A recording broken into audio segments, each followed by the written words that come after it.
When I woke, I heard Phyllis whisper to Tony, "The wormhole is becoming unstable." It occurred around the same time she started convulsing. "What are you trying to say, Admiral?" "That she is somehow controlling the actions of a wormhole that was created," I heard Tony countered, 100 years before she existed? "How is that possible?" "If I controlled the wormhole, I would have fixed this by now." "I am not making any conclusions. I am just saying." "Can someone tell Dr. Pierce that I need to be moved from this room?" I interjected, opening my eyes. I looked from one to the other and explained, "I am being poisoned in this room. Have security check it out." I watched Tony jump to his feet and out the doors. I looked over to Phyllis and demanded, pulling myself into upright position, "Spill it, Phyllis. Spill what you know before I bring my father in here, and I swear, if you do not start talking, I will get mad, and I am not sick to get out of this bed and..." She blinked a few times, staring at me incredulously. "Are you threatening an admiral?" "If you are keeping me from saving the lives of the people of India 7, yes. If you are keeping me from changing the timeline back to the correct one and bringing back my son, your grandson, and my boyfriend, your son, yes, I am." I slammed my fist on my bed and said with grave deliberation, "I swear if you and my father don't stop keeping secrets." "Who said that we are keeping secrets? I cannot even stand him. I haven't spoken to him in 15 years, at Dominic's. Dominic told me.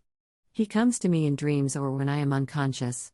In the correct timeline, none of this is happening. He is not dead. Drew and I are married, and India 7 is not dying." I watched Tony as he slipped in the doors. She stood and paced the floor. She opened her mouth to say something, glancing at me, several times. Then she swung around to face me and admitted, "We didn't mean to kill him. We just wanted to scare you away from India 7. We were trying to save your life. Can you tell him I'm sorry? I have relived." I glared at her and charged, "You killed my son? You killed your grandson? To prevent me from saving the people of India 7? You wanted to prevent me from learning your secrets so bad that you were willing to kill me and my son? And who is this we? Is my father involved with this?" I repeatedly slammed my fist against the sheets. When Phyllis did not speak, Tony clutched her arm as she moved by him.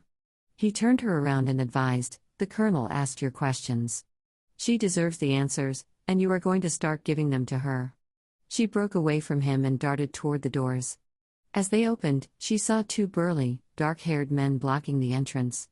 She looked at them, then back at us several times. Tony gently edged her back into the room.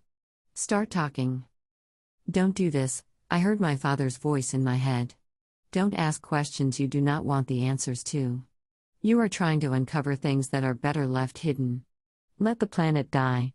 I'm your father, and I am telling you to." "No," I communicated back telepathically, "get down here before I come find you. You and her killed my son, and I want answers." "Then nothing." I spoke to Chip, "Have security bring my father to my location ASAP. If he does not come willingly, throw him in the brig. He is suspected of murder." I looked at Phyllis and questioned, "Am I throwing you in the brig, or are you going to start talking?" "I'm going to tell the Freedom Alliance of the despicable treatment I received on your station," she snarled, looking me up and down like a piece of meat. I gestured to Tony, who grasped her arm, and ushered her out the doors while she screamed, "I'm going to tell the Freedom Alliance, the Intergalactic Intelligence Bureau, the President about how you treated me." "Go ahead," I whispered into the air, folding my arms across my chest just as Dr. Pierce came into the room.